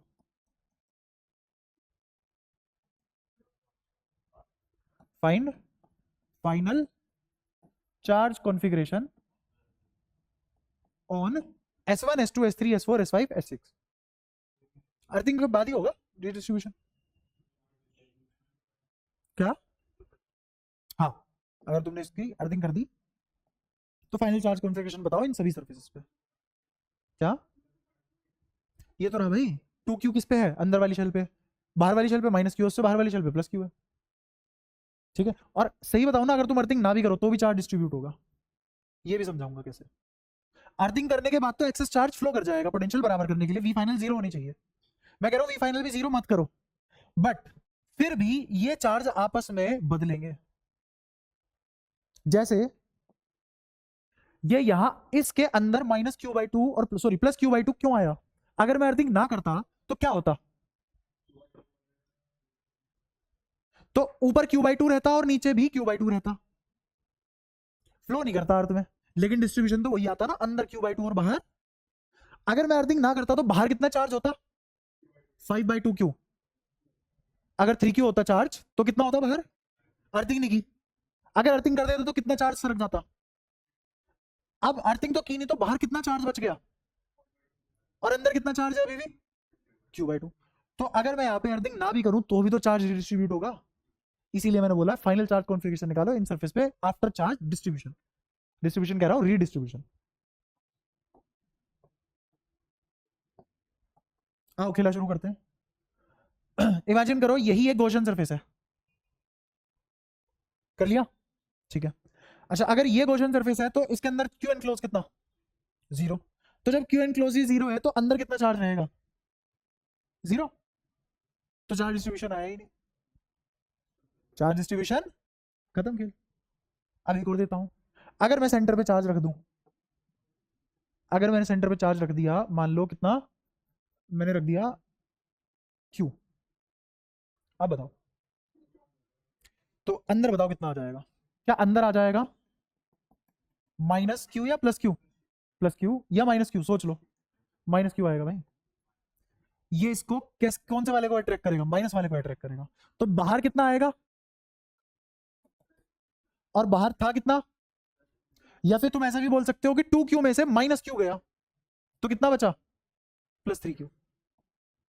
नहीं समझ आया, इस 2Q में से अंदर वाले पे कितना चार्ज आ गया, -Q, तो बाहर कितना बचा, 3Q। अभी भी नहीं आया समझ, तो बोला करना, तो पहचानो, खुद पहचानो।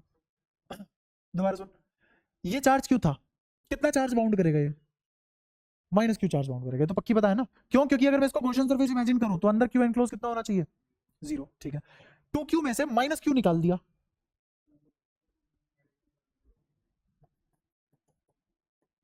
2Q में से -Q निकाल दिया, कितना बचा बाहर, 3Q। अच्छा, अब इसको एक गॉसियन सरफेस मान लो, इसको क्या मान लो, एक गॉसियन सरफेस, अंदर कितना चार्ज है, 3Q, इस पे कितना चार्ज है, 3Q, तो यहाँ ये इससे कितना ले लेगा, तभी तो उस गॉसियन सरफेस के अंदर नेट चार्ज 0 आएगा, क्योंकि ये वाला तो अपने आप बैलेंस हो गया था। अब इस 3Q के साथ मुझे बाहर वाला करना है, Q एनक्लोज 0, तो कितना चार्ज आएगा अंदर वाले पे, -3Q, और बाहर वाले पे कितना आ जाएगा, बाहर वाले पे -4Q। कैसे, -Q था उसमें से कितना छीन लिया तुमने, -3q, तो कितना आएगा प्लस का 2q, तो कितना रहेगा यहाँ पे 4q की बजाय प्लस का 2q। कोई दिक्कत? पक्का? अच्छा अगर ये प्लस 2q है तो यहाँ कितना आ जाएगा फिर -2q। Gaussian surface Q includes 0 होना चाहिए, और अंदर वालों को तो अपने आप पहले 0 हो चुका था, अब इसके साथ इसका 0 करना है। अच्छा और फिर बाहर कितना बचा, q में से तुमने -2q चुन लिया, कितना आ गया 3q। तो फाइनल चार्ज डिस्ट्रीब्यूशन कितना आ गया, इस पे कितना -q, इस पे कितना 3q, इस पे कितना -3q, फिर इस पे कितना +2q, और इस पे कितना, और इस पे 3q। बताओ कोई दिक्कत? क्या चार्ज डिस्ट्रीब्यूशन करना आ गया तुम्हें? पक्का? अब यही सवाल में अगर यहाँ में -q रख देता, उसके लिए सवाल करो, अलग पेन से बना रहा हूँ। अगर यहाँ पे क्या होता -q होता, तो बताते चलो यहाँ कितना आता, था कितना इसके पास 2q, अंदर कितना गया +q, तो बाहर कितना आ गया, तो यहाँ से कितना ले गए -q। समझ आ रहा है? और इस पे था कितना -q, -q का -q अंदर चला गया, तो बाहर कितना, यहाँ कितना 0, इंड्यूस ही क्या करवाएगा जब 0 ही है, और बाहर कितना बचा रहेगा। तो अगर ये सिचुएशन होती तो फाइनल चार्ज कॉन्फ़िगरेशन क्या क्या आती, बोलो। यहाँ +q, फिर +q, फिर -q, 0 0 +q। समझ आया? बताओ कोई बात अगर तुम्हें ना समझ में आ रही हो अभी तक, दोबारा समझाई जाए। क्लियर है सारी बातें? पक्का? अब यही वाला खेल थोड़ा सा और डेवलप करके पैरेलल प्लेट में लेके आते हैं। किसमें? पैरेलल प्लेट में।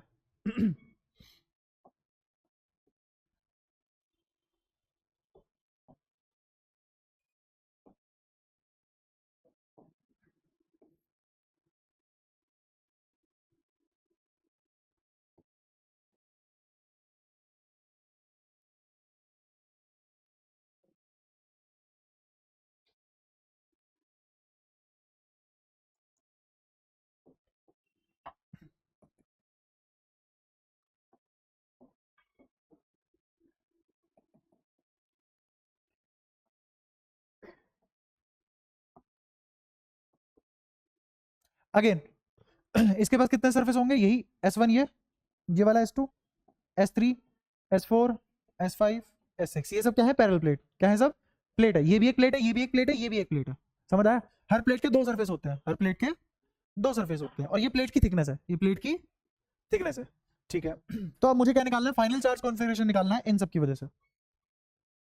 ठीक है, अब वो निकालना शुरू करते हैं।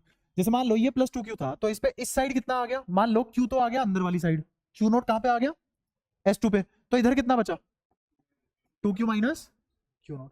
इस q की वजह से इस प्लेट पे कितना चार्ज आएगा बाय इंडक्शन, ये कितना था -q, ये कितना था। अच्छा अब इस वाले पे कितना बचेगा, इसमें -q में से क्या हटा लिया तुमने, माइनस का q नोट हटा लिया, तो q नोट -q बचा। तो यहां कितना आ जाएगा भाई, इसका नेगेटिव यहाँ इंड्यूस होगा ना, और वो माइनस अंदर भेज दोगे, क्यों -q नोट। फिर इस वाले पे कितना बचेगा, इसमें से घटा दो, इस q में से क्या घटाओगे, तो क्या बचेगा प्लस का q नोट। जिसको नहीं समझ में आया मैं वहां करके दिखा दूंगा, पर अगर नहीं समझ में आया पूछ लो तनिक। पक्का समझ आया क्या हुआ? ठीक है। अब मुझे अगर क्यू नोट की वैल्यू पता लग जाए तो मेरे पास सारे चार्ज आ जाएंगे। अब क्यू नोट की वैल्यू बहुत चालाकी से निकलेगी, वो चालाकी समझना क्या होगी, चालाकी होगी अगर मैं तुमसे पूछूं इस पॉइंट पे इलेक्ट्रिक फील्ड क्या होगा सभी की वजह से, 0। Inside conductor electric field is always 0, फर्क ही नहीं पड़ता। तो क्या अंदर नहीं है पॉइंट, अगर ये पॉइंट अंदर है तो मैं क्या कर सकता हूं, यहां एक गॉसियन सरफेस इमेजिन कर लो, ये क्या मान रहा हूं मैं, एक गॉसियन सरफेस। दिखाओ इस गॉसियन सरफेस में क्यू एनक्लोज कितना है बताओगे जरा, समझ लो चालाकी। क्यू एनक्लोज्ड 0 है, इनसाइड इलेक्ट्रिक फील्ड 0 है, इस पॉइंट पे भी इलेक्ट्रिक फील्ड, क्योंकि ये कहाँ है इनसाइड कंडक्टर है, इनसाइड कंडक्टर है। इस बात से किसी को कोई दिक्कत? पक्का? अच्छा ऐसे ही क्या ये भी एक गॉसियन सरफेस नहीं होगा,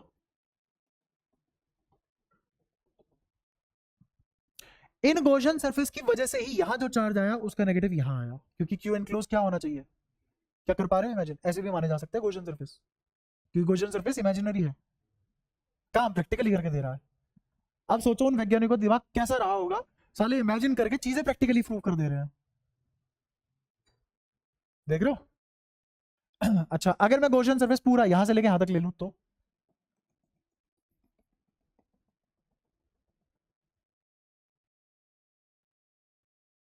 तो भी क्लियर है, कोई परेशानी यहाँ तक? ठीक है। तो इसका मतलब ध्यान से सुनना, ये वाला चार्ज और ये वाले चार्ज ही इलेक्ट्रिक फील्ड में कंट्रीब्यूट करेंगे, बुझे? ये क्या क्वेश्चन सरफेस दिख रहा आ रहा, इसके अंदर क्यू एनक्लोज कितना है, कैसे पता है? देखो इन दोनों का जोड़ो कितना, इन दोनों का जोड़ो कितना, ओवरऑल क्यू एनक्लोज कितना, समझ आ गया? तो इन सभी गॉसियन सरफेस के अंदर जो चार्ज थे उनकी वजह से इलेक्ट्रिक फील्ड में क्या कंट्रीब्यूशन है? जीरो। क्लियर है?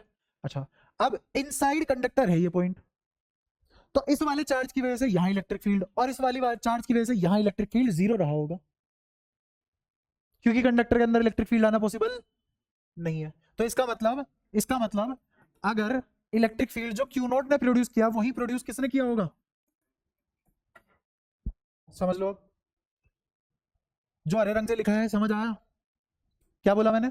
कि इन दोनों ने इलेक्ट्रिक फील्ड को कंट्रीब्यूट किया, तब भी जीरो आया। इसका मतलब इन दोनों ने बराबर मात्रा में कंट्रीब्यूट, क्योंकि इनकी वजह से गॉसियन सरफेस की वजह से जीरो नहीं हुआ है, ये तो आउटसाइड गॉसियन सरफेस है। आउटसाइड गॉसियन सरफेस की वजह से भी चाहे इनसाइड कंडक्टर हो आएगा तो जीरो ही, लेकिन अब इसमें गॉसियन तरीका नहीं लगा सकते।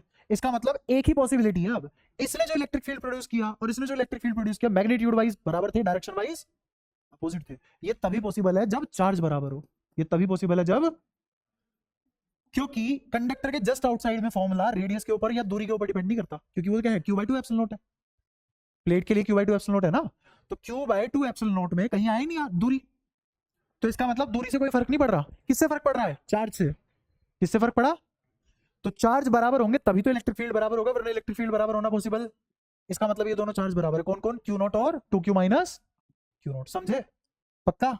अब कर दो दोनों को बराबर, क्या ये इधर आ जाएगा, टू क्यू नॉट लिखा जाएगा, ये क्यू लिखा जाएगा, क्यू नॉट बराबर क्यू आ जाएगा, और जैसे ही क्यू नॉट बराबर क्यू आया रख दो यहाँ पे, बताओ कितना आया? यहाँ कितना? Plus Q. यहाँ कितना? यहाँ कितना? जीरो। कितना आया? जीरो। यहाँ जीरो, यहाँ, और देख लो प्रूफ कर दिया। ये बाहर वाला और ये बाहर वाला दोनों चार्ज बराबर है, इस पॉइंट पे ये वाला इधर बनाएगा इलेक्ट्रिक फील्ड, इस पॉइंट पे ये वाला इधर बनाएगा इलेक्ट्रिक फील्ड, बराबर बनाएगा, और इलेक्ट्रिक फील्ड कैंसिल होकर जीरो हो जाएगा। क्या सारी बात रिलेट होगी?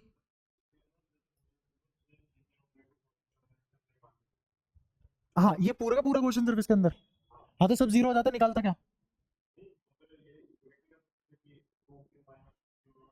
किसको किसके बराबर इक्वेट करता? दिक्कत ही आ जाती ना, इधर वाले को और इधर वाले को कैसे इक्वेट करता, समझ ही नहीं आता मुझे किसको किसके इक्वेट करना है। मेरे को सिर्फ इतना पता लग पाता, अगर मैं पूरे सेटअप को गॉसियन सरफेस के अंदर ले लेता, तो मुझे सिर्फ और सिर्फ क्या पता लगता है? मैक्स सबका समेशन जीरो है, बस इसके अलावा कुछ पता नहीं लग पाता भाई। पूरे को अगर मैं ये ले लूं गॉसियन सरफेस, तो इससे मुझे बस इतना पता लगेगा कि क्यू समेशन या Q enclosed, net Q enclose कितना है, बस इसके अलावा कुछ पता नहीं लगेगा। गॉसियन सरफेस के अंदर क्यू एनक्लोज जीरो क्यों? क्योंकि कंडक्टर के अंदर इलेक्ट्रिक फील्ड जीरो होता है। अच्छा, ये कहना चाह रहा है, समझ गया मैं, ये कहना चाह रहा है कि तुमने ये गॉसियन एक सरफेस ले लिया, अब तो इसके अंदर इलेक्ट्रिक फील्ड भी आ सकता है ना, क्या पता चार्ज, अब थोड़ी ना इनसाइड जीरो होगा, जरूरी थोड़ी ना।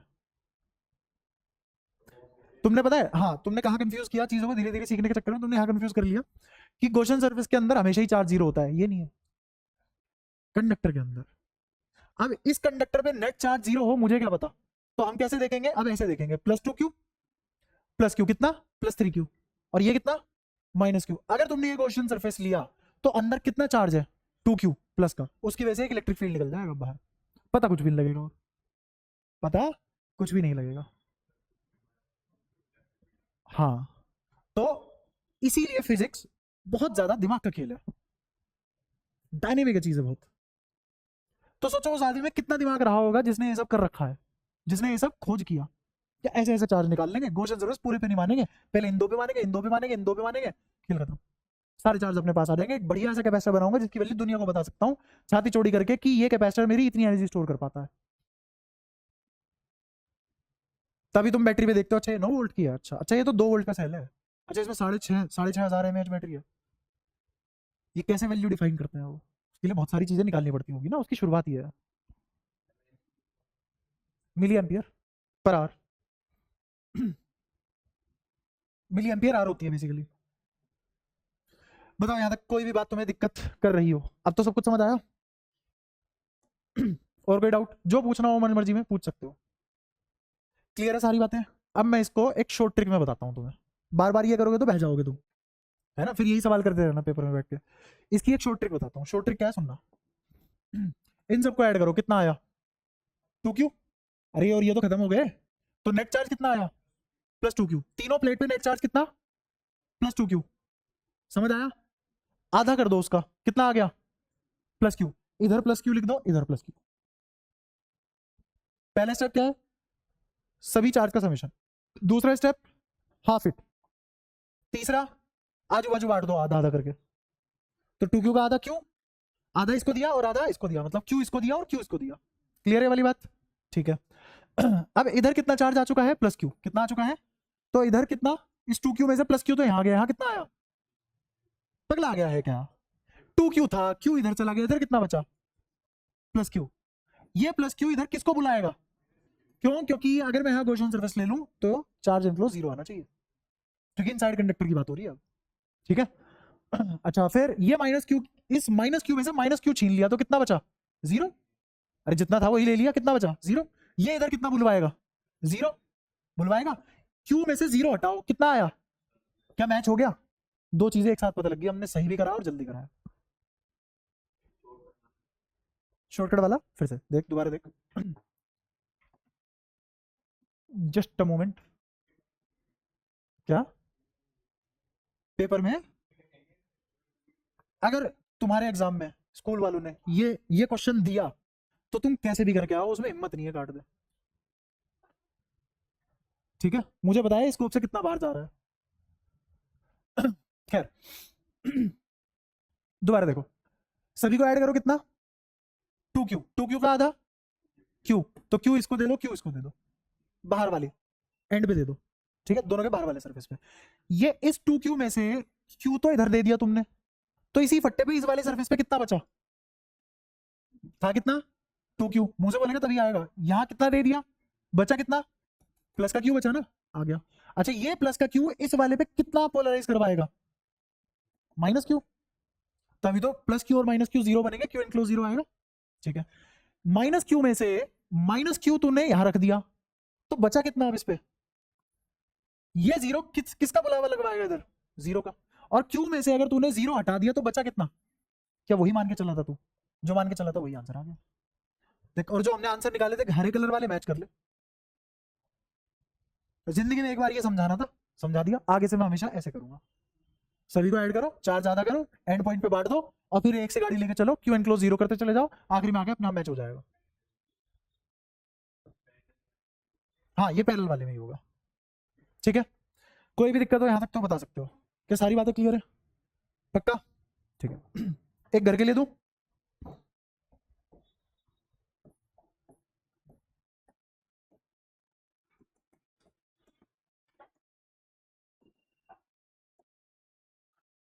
कितने सर्विस बनेंगे? 1 2 3 4 5 6 7 8 9 10। इन 10 के 10 सरफेस पे क्या निकालना है तुम्हें? Q configuration.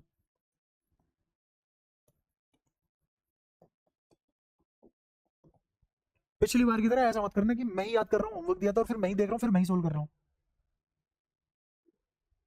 ठीक है, 10 के 10 सरफेस पे, 10 के 10 सरफेसेस पे चार्ज कॉन्फ़िगरेशन। पहला सरफेस कौन है? ये रहा। अब कुछ हो हुई तबीयत खरी? ठीक है, चार्ज नेट, तो क्या दिक्कत है? आंधी Q/2, Q/2 आया तो Q/4 इधर और Q/4 उधर। इसमें से Q/4 चल, Q/4 हट गया तो कितना बचा? 3 में से 1/4 घटा लो। हाँ बता। हाँ, यहाँ दोनों एंड पॉइंट पे Q/2 बिल्कुल। और उसके बाद क्यू एनक्लोज 0 करते चले जाओ, अपने आप आंसर वेरीफाई हो जाएगा। अगर तुम्हारा आंसर इधर आते आते प्लस Q/2 की जगह कुछ और आ रहा है तो तुमने कहीं तो गलती करी है।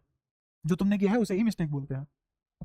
ठीक है, ट्राई करना इसको एज होमवर्क। और अगली क्लास में हम इसके क्वेश्चन करेंगे। पहले थर्ड चैप्टर शुरू करके कैपेसिटर करके फिर सारे एक साथ क्वेश्चन कर ले, क्योंकि जो तुम्हें मैंने शीट भेजी है उसमें कैपेसिटर मिक्स्ड है। नहीं, एक काम करते हैं, एक और काम करते हैं। तुम अभी हम क्या करेंगे अगली क्लास में बताता हूँ। एक तो होमवर्क करके लाना, अगली क्लास में हम करेंगे जो हमारे 5 क्वेश्चन नहीं बचे थे वो किसके, एग्जाम्पलर के, याद है एग्जाम्पलर के 5 बड़े वाले क्वेश्चन बच गए थे ना, वो करेंगे। और एक लेवल अप वाली शीट भेजी थी ना चैप्टर 1 में, उसमें कैपेसिटर को छोड़ के चैप्टर 1 चैप्टर 2 के मिक्स क्वेश्चन है। लेवल अप नाम की एक शीट भेजी थी चैप्टर 1 जब खत्म हुआ था, तो उसमें लेवल अप के नाम से एक शीट थी, उसमें 11th और सॉरी चैप्टर 1 और चैप्टर 2 दोनों के मिक्स क्वेश्चन है। तो अगली क्लास में लेवल अप वाली शीट करेंगे, एग्जाम्पलर के 5 क्वेश्चन करेंगे, और जो तुम्हारा वो था PYQ CBSE ये डिस्कस करेंगे। हाँ जो करा दिया उसके हिसाब से तो बहुत आसान है, वो कुछ भी नहीं है। PYQ का लेवल थोड़ी ना है जो मैं करा रहा हूँ उसके सामने। तो ये तीनों चीजें डिस्कस करेंगे और चैप्टरों का दोनों का बढ़िया तकिया कलाम करेंगे। कैपेसिटर में कब पढ़ाऊंगा, 3rd चैप्टर खत्म होने के बाद, करंट इलेक्ट्रिसिटी। तुम्हें फील आ जाएगी क्यों इस आदमी ने ऐसा किया है। ठीक है ठीक है, छुट्टी, एंजॉय।